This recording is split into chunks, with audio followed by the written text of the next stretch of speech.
नमस्त्रिभुवनार्तिहराय नाथ तुभ्यं नमः क्षितितलामलभूषणाय तुभ्यं नमः श्रीजगतः परमेश्वराय तुभ्यं नमो जिह्वबोधरिशोषणाय तुभ्यं नमो जिह्वबोधरिशोषणाय। जयकारा जोर से आदिनाथ भगवान की, बस पूज्य भगवान की जय। वो बड़े बच्चे की आवाज आ ही नहीं रही है। महावीर भगवान की जय। आचार्य श्री आदि सागर जी महाराज की जय। आचार्य महावीर कीर्ति महाराज की जय। तपस्वी सम्राट गुरुवराचा श्री सन्मति सागर जी महाराज की, परम पूज्य गुरुदेव सुनी सागर जी महाराज की जय। इंसान में खामियां भी होती हैं और खूबियां भी होती हैं।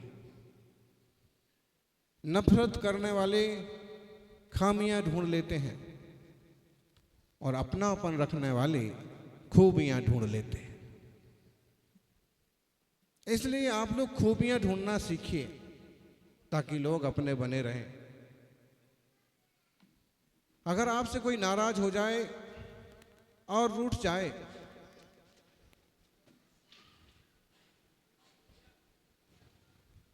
तो उसे मना लेना,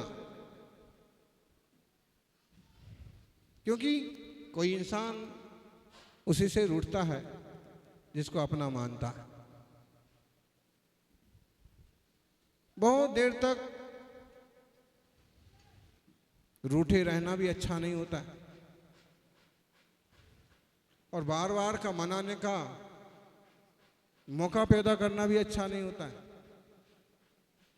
परिवार में सभी को समझदार होना चाहिए। जुड़े रहने के लिए बहुत जरूरी है बेइंतहा विश्वास, लेकिन बिछड़ने के लिए गलतफहमी ही काफी है। गलतफहमियों से बहुत नुकसान होता है।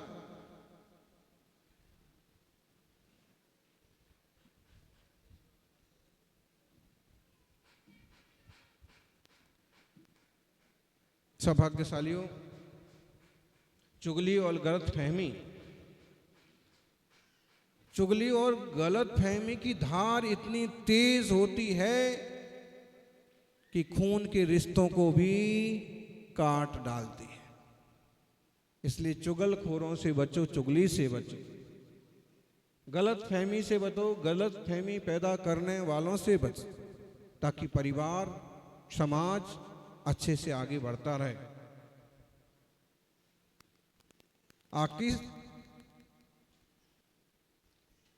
अक्सर वो ही रिश्ते लाजवाब होते हैं जो एहसानों से नहीं, एहसासों से बने होते हैं। एहसानों के बने रिश्ते बहुत समय तक नहीं चलते, लेकिन एहसास से जो रिश्ते बनते हैं ये भी एक तरह का मोह है। लेकिन जब आप मोह के मैदान में ही हैं, परिवार में ही हैं, तो परिवार में इस ढंग से रखो कि सबको अपनापन महसूस हो, क्लेश ना हो, दूरियां ना हो। आप वहीं रह रहे हैं और कई दिनों तक बोलते नहीं हैं, कैसा माहौल बनता है।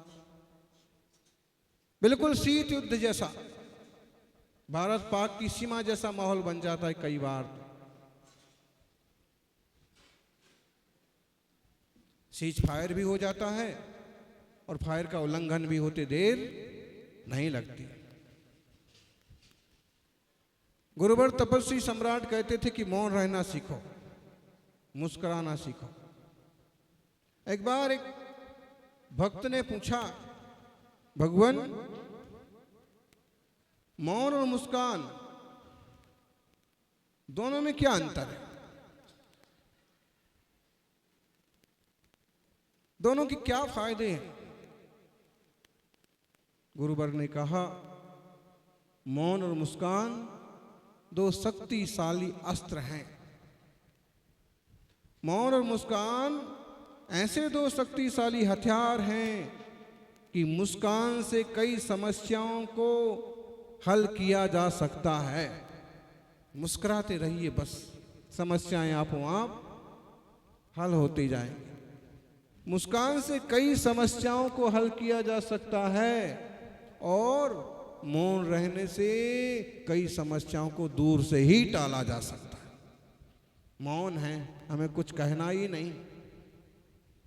कोई 10 बातें सुना दे तो सुना दे, उस पर कोई जवाब देना नहीं। जो लोग ज्यादा बोलते हैं वे ही उलझने पैदा कर देते हैं। कम बोलो, काम का बोलो। खान पान की शुद्धि, खानदान की शुद्धि गृहस्थों को जरूर रखना चाहिए। परिवार आपका है, एक दूसरे को समझना और विश्वास में रहना, धोखेबाजी नहीं करना।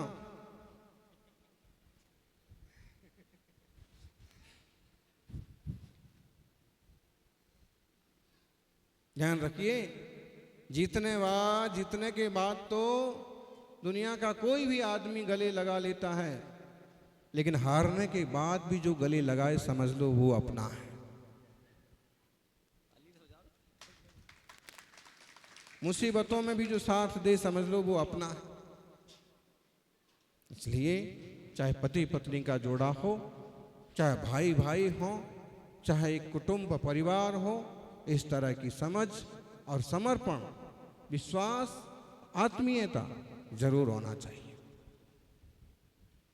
सम्यक दृष्टि जीवों को भी वात्सल्य होता है। वे भी अपने बड़े सारे परिवार का अच्छे से पालन करते हैं।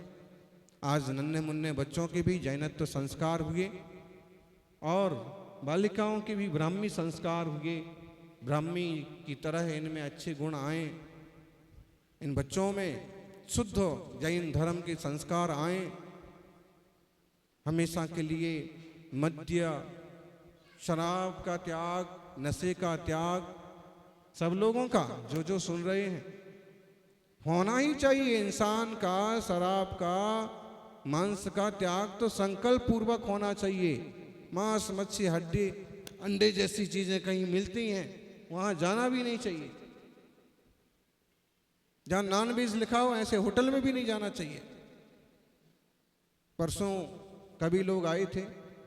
एक कवि ने बताया कि मेरे एक दोस्त के साथ मैं होटल में गया। भोजन करने के बाद मैंने अपने जैन दोस्त से कहा कि भाई तुम हर जगह देखता है कि होटल के बाहर क्या लिखा है, वेज नॉन वेज, और जहां नॉन वेज लिखा होता है वहां तू कहीं नहीं जाता है, लेकिन आज तो तू बिना देखे ही अंदर आ गया और तूने भोजन भी कर लिया। तो बोले, मेरे दोस्त ने जवाब दिया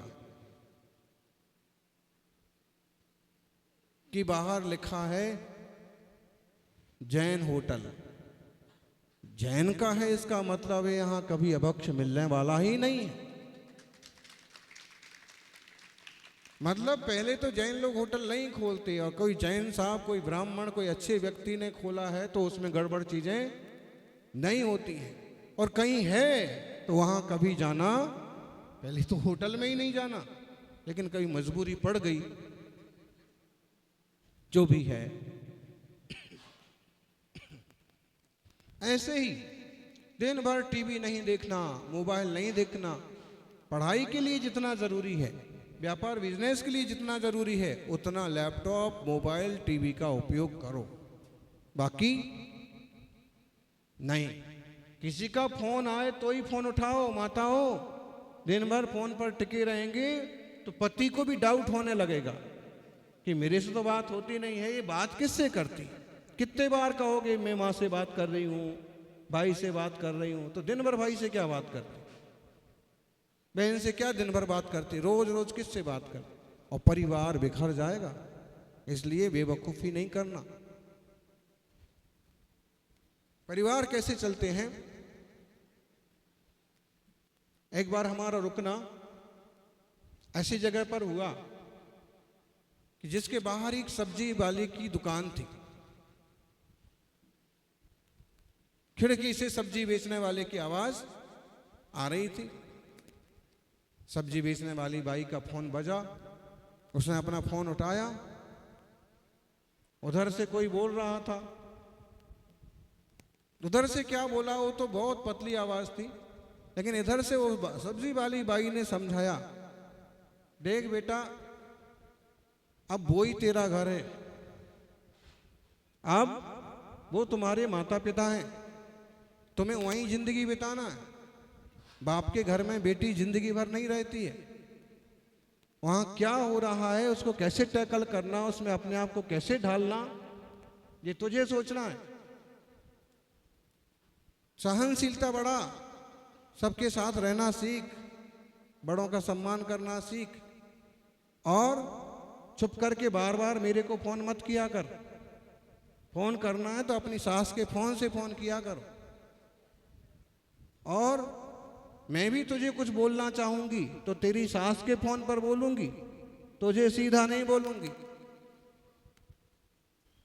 तुम अपने घर को संभालो। उसकी बात सुनकर के सब्जी खरीदने वाले भी हक्की बक्की रह गए कि एक माँ ये है जो अपनी बेटी को शिक्षा दे रही है कि ससुराल में कैसे रहना पड़ता है। और एक माँ वो होती है जो भड़काती है कि अगर जमाई ससुर ने कुछ कहा तो ऐसे करना, सासू कुछ बोले तो ऐसे करना, और उनका परिवार बिखेर के रख देती। पड़ोसने थी, एक पड़ोसन दूसरी पड़ोसन के पास आई, दुखड़ा सुनाने लगी, मेरी बेटी बहुत दुखी है, बहुत परेशान है, गए हुए उसको 6 महीने भी नहीं हुए, लेकिन घर में रोज रोज झगड़ा। तो पड़ोसन ने कहा कि तुमको ये सब मालूम कैसे पड़ता है? हर दूसरे रोज उसका फोन आता है, रोज घंटे घंटे भर फोन पर रोती रहती है बेचारी। तो इसने समझाया कि झगड़े की जड़ तो तुम हो। उसने कहा कैसी बात करते हो, मैं तो इतनी दूर बैठी हूं, मैं कैसे झगड़े की जड़ हूं? उसने पूछा कि तुमने कभी दही जमाया?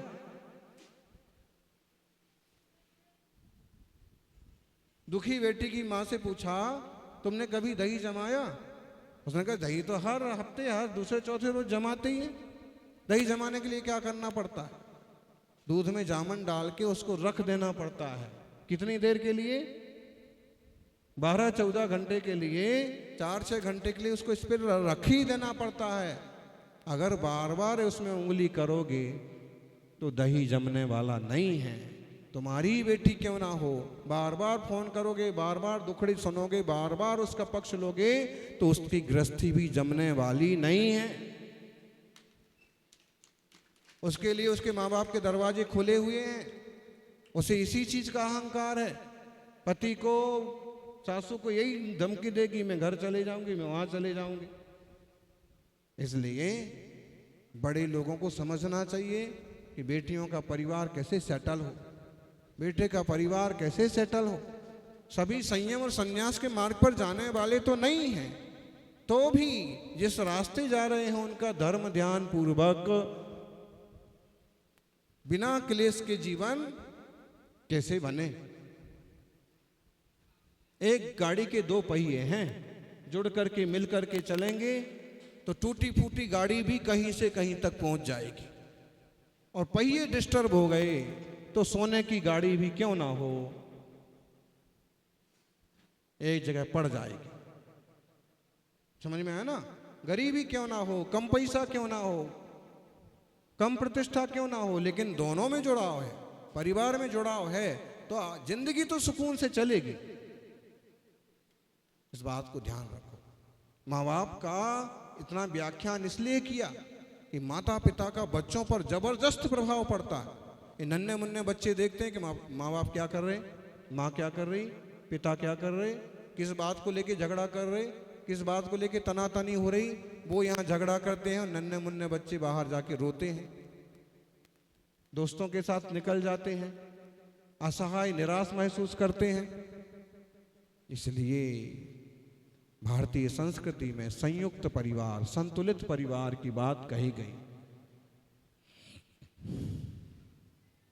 बच्चों संकल्प करो, और बच्चे क्या सभी जिंदगी में कभी मांस मच्छी जैसी चीज को हाथ नहीं लगाएंगे, शराब तंबाकू कोकीन हेरोइन जैसी चीज को हाथ नहीं लगाएंगे, कभी किसी जीव जंतु को नहीं मारेंगे और कभी आत्महत्या भी नहीं करेंगे। 3 नियम सब लोगों को पालन करना चाहिए।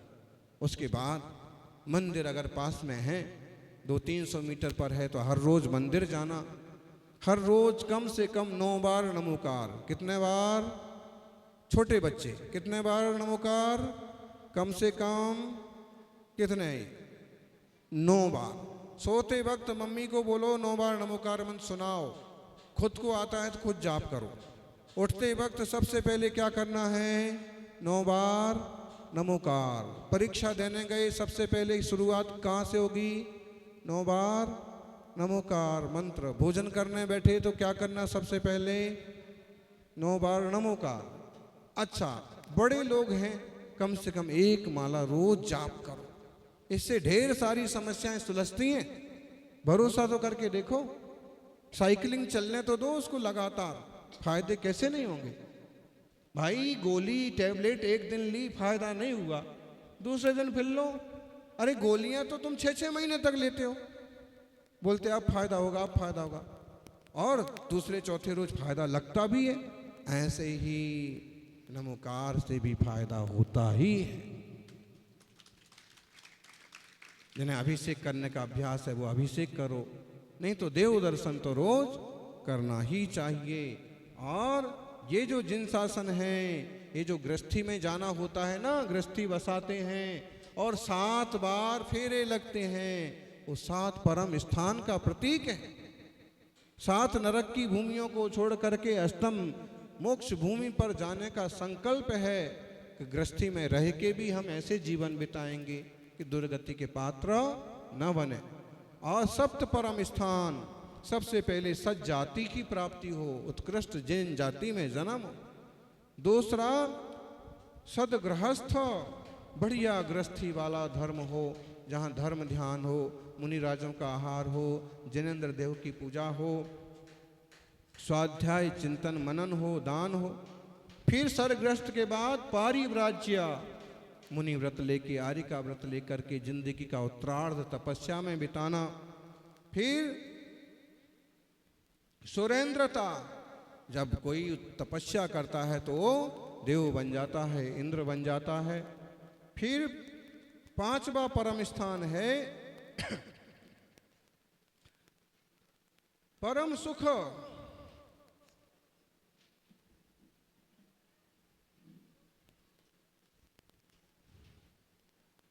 पांचवें स्थान पर परम सुख, परम राज्य, चक्रवर्ती जैसा राज्य का वैभव मिलना स्वर्ग से आकर के। और फिर चक्रवर्ती संपदा के बाद तपस्या करके अरहंत बन जाना, और अरहंत परमात्मा बनने के बाद निर्वाण पद को प्राप्त हो जाना। ये गृहस्थी में जाने के बाद भी ये भावना होती है। 7 वचन जब होते हैं तो कहते हैं ना, एक दूसरे का साथ निभाएंगे, तीर्थ यात्रा पर जाएंगे, कोई बात नहीं छुपाएंगे, धोखा नहीं देंगे। अगर उनका भी ठीक ठीक पालन हो तो गृहस्थी की गाड़ी लाइन पर चलती रहे। तो इन सब बातों का ध्यान रखिए। और ये नन्हे मुन्ने बच्चे अच्छे से पढ़ाई करें। हर रोज भक्तामर का कोई एक काव्य पढ़ें या 26 नंबर का काव्य पढ़ें, और हर रोज एक छोटा सा मंत्र जरूर पढ़ो। सरस्वती सिद्धि के लिए एक छोटा सा मंत्र हम बोलते हैं, आप भी बोलना। ओम ह्रीम ऐं नमः, ओम ह्रीम ऐं नमः। इड़िकिए बनाते ना ऐनक का, ये उसके ऊपर बिंदी रखेंगे, ऐं। ओम ह्रीम ऐं नमः,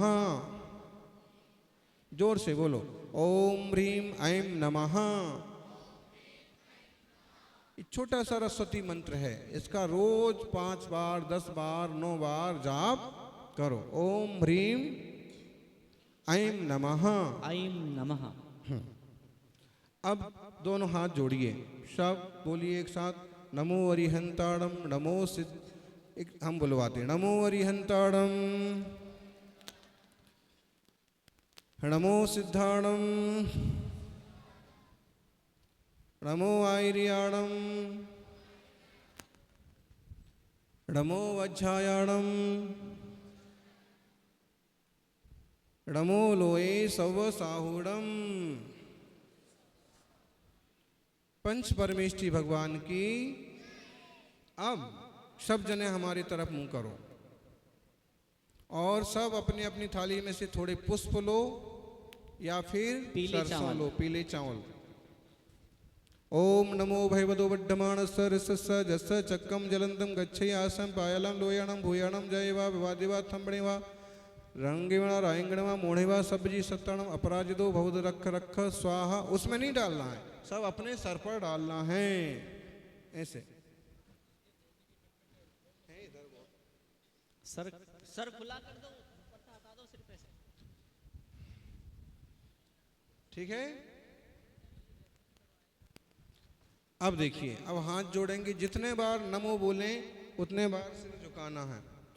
ओम नमो जनानम नमो हि जनानम नमो परमो हि जनानम नमो सपो हि जनानम नमो अनंतो हि जनानम नमो कोट बुद्धीणम नमो बीज बुद्धीणम नमो पादाणु शरणम नमो सम्मिन्न सोदाणम नमो स्वयं बुद्धाणम नमो पते बुद्धाणम नमो वोहि बुद्धाणम नमो उजु मदीनम नमो व्यूल मदीनम नमो दस पुब्बीणम नमो चौदस पुब्बीणम नमो अठंग महानिमित्त कुशलाणम नमो विविधि पत्ताणम नमो विजाहराणम नमो चारणाणम नमो पर्ण समणानम नमो आकाशगामिणम नमो आशी विषाणम नमो दिठि विषाणम नमो उग्र तवाणम नमो दित्य तवाणम नमो तत्व तवाणम नमो महातवाणम नमो घोर तवाणम नमो घोर गुणाणम नमो घोर परक्कमाणम नमो घोर गुणो अभ्यारणम नमो आमो सही पत्ताणम नमो विपो सही पत्ताणम नमो जल्लो सही पत्ताणम नमो वणवलीणम नमो बची वलीणम नमो काय वलीणम नमो कीर सबीणम नमो सप्पी सबीणम नमो महोर समीणम नमो अमी समीणम नमो अक्षीण महाणसाणम नमो सिद्धाय बड्ढमाणानम नमो सिद्धायदनानम नमो भयवदो महदि महावीर वड्ढमाण बुद्धस्मो। जय बोलिए 24 तीर्थंकर भगवान की। अब ये भी नियम रखो, हर साल में एक बार कोई भी तीर्थ की यात्रा करना और मुनीम संघ के दर्शन करना।